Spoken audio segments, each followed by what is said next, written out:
my video. This video is made to support the learning management system of English for Specific Purposes course. In our learning management system, there are some materials are provided. So, learning from this video, hopefully the students will be able to comprehend about English for specific materials easily. But beforehand, let me introduce myself to you. My name is LINA. I'm one of the lecturer of English Department, STKIP, PGRI, Tulungagung. This semester, I'm teaching English for Specific Purposes course to the 5th semester students. Well, hopefully this video will be useful for you.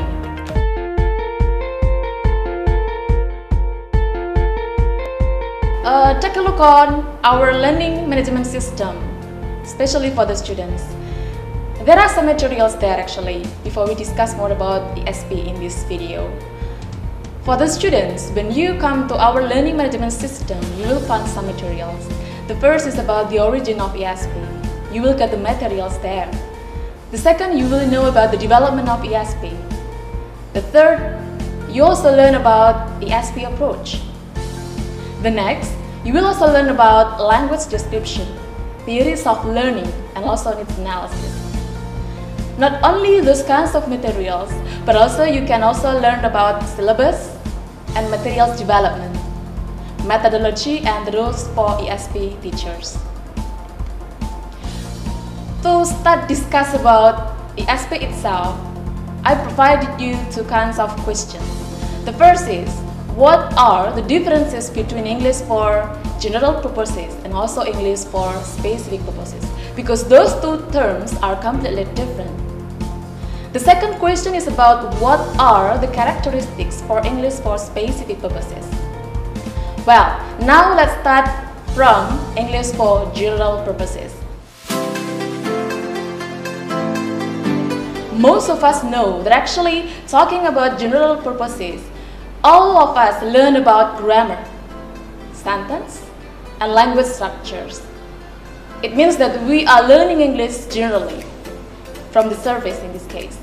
The second one is about improve our language skills. As we know that we have 4 kinds of language skills: listening, speaking, reading, and writing. We also learn it in general English in general purposes. But we only learn for those kinds of skills in general again and again. The next characteristics of English for general purposes is there is no certain task. It means that the teacher just give tasks to the students without a certain purpose here. They just learn, they know the grammar, and then they can apply it in their language skills. The next is about English for general purposes refers to the use of English was on a peak. It means that learning English as the means of communication for all of us if we want to communicate with all of people around the world. So this is all about what we are going to talk about general English. So those kinds of characteristics, I think those are clear enough when we are talking about general English. Now, let's come to the discussion of English for specific purposes. I'm going to discuss from a very basic theory of English for specific purposes. Well, actually, there are so many kinds of experts that provide the definitions of English for specific purposes. But here, let me simplify, and I just want to take one of the theory from Hutchinson and also Waters in this theory. According to them, ESP is an advanced approach to the language teaching, in which all of the choices related to the content and strategy based on the learner's reason for learning. From this theory, well, actually we understand that ESP is not just teaching English, but the teacher must consider about the learner's need. Just example, if you are going to teach the student who need about English for medicine, make sure what they need. So that's why in the process of teaching ESP, there must be the process of getting the data, especially about needs analysis. As the teacher, you have to provide your needs analysis. So you will know what kinds of need that your student really want to. If you want to teach English for civic students, make sure you provide the vocabularies, you provide the activities dealing with their discipline. Those are just examples. The next, ESP is a field of teaching English, which focuses on developing communicative skills in a specific discipline. Nowadays, there are at least four kinds of branches of ESP. Even now we have 5. The first is English for academic purposes. I think this is something familiar for all of us. The next is English for occupational purposes. The third is about English for business purposes. And then the fourth is about English for professional purposes.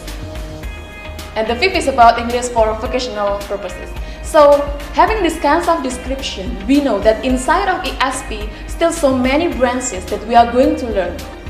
You can understand that actually, being a student of ESP course, you will learn and still you can have many kinds of vocabularies that you can enrich during joining these kinds of course. And then, ESP used in particular teaching circumstance. It is an advanced approach as compared to general English. So there must be particular strategy, method that the teacher usually provide in the class. And then ESP has been designed for mature learners. So commonly we don't teach ESP to children because they don't have any prior knowledge about general English. The mature learners here means they have a very basic understanding about general English.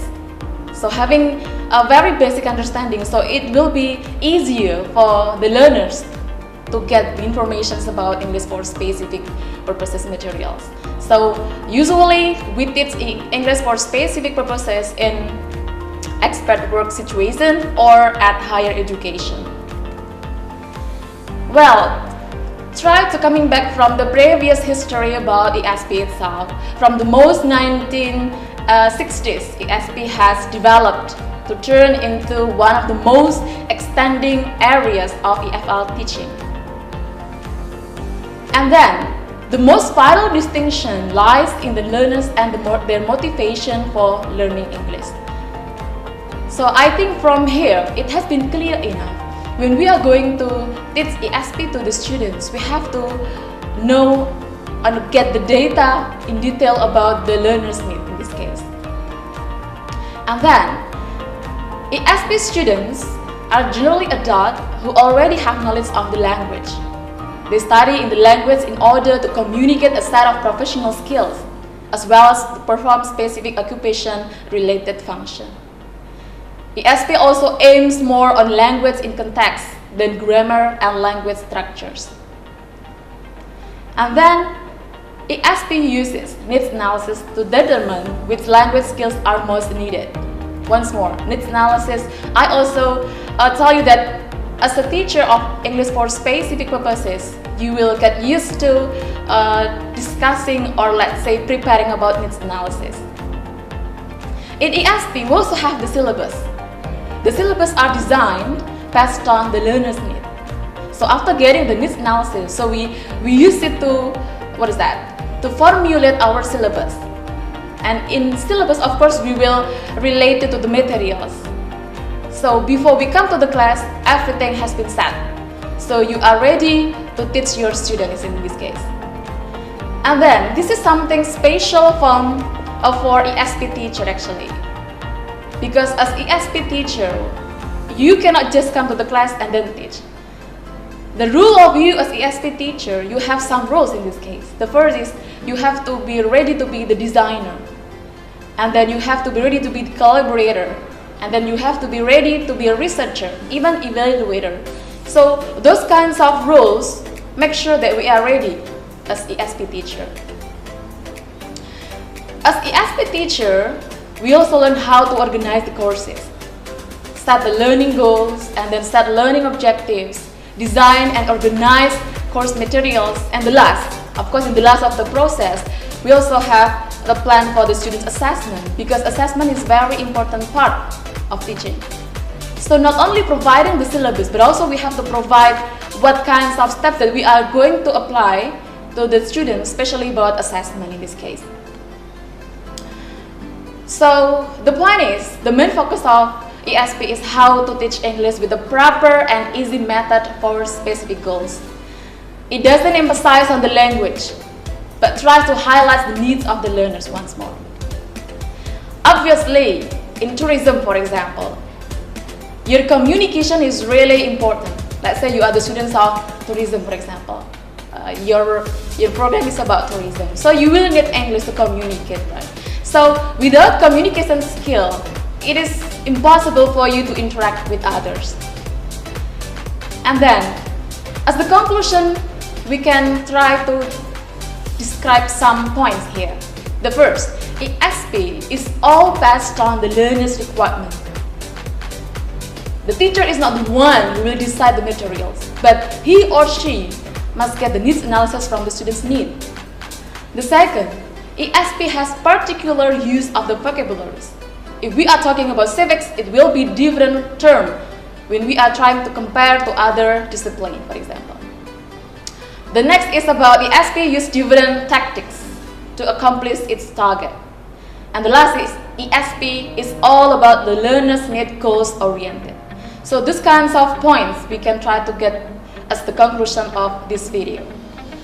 And then in the last of this video, I want to encourage you to learn about ESP, because learning ESP we get some benefits. The first, of course, knowing about ESP, since inside of it you can find some branches of let's say knowledge, so of course you will reach your vocabularies. You know how to say in, let's say the topics is about doctors, medicine, about civics, about economics, so you will have many vocabularies after learning about English for specific purposes. This is the first benefit that we are going to learn after try to get involved with the ESP. The second, of course, it will improve your language skills.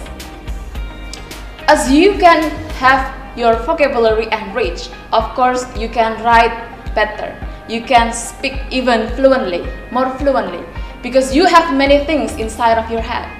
You have some vocabularies, even many vocabularies to talk about in what kinds of topics. And then the third, you will be able to teach many disciplines. Even though that we are from English department, but having these kinds of subject, these kinds of course, I can guarantee that you can teach other students from different disciplines.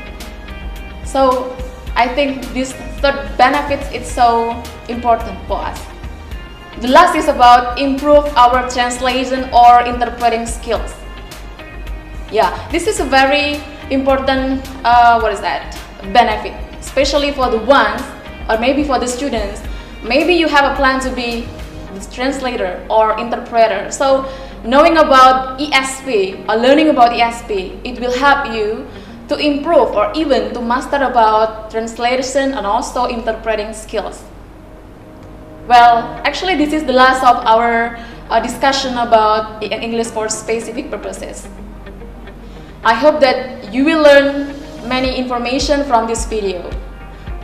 And to finish or to close my video, I have one of the quote from one of the experts that say, good teachers know how to bring out the best in the students. That's all from me. Thank you.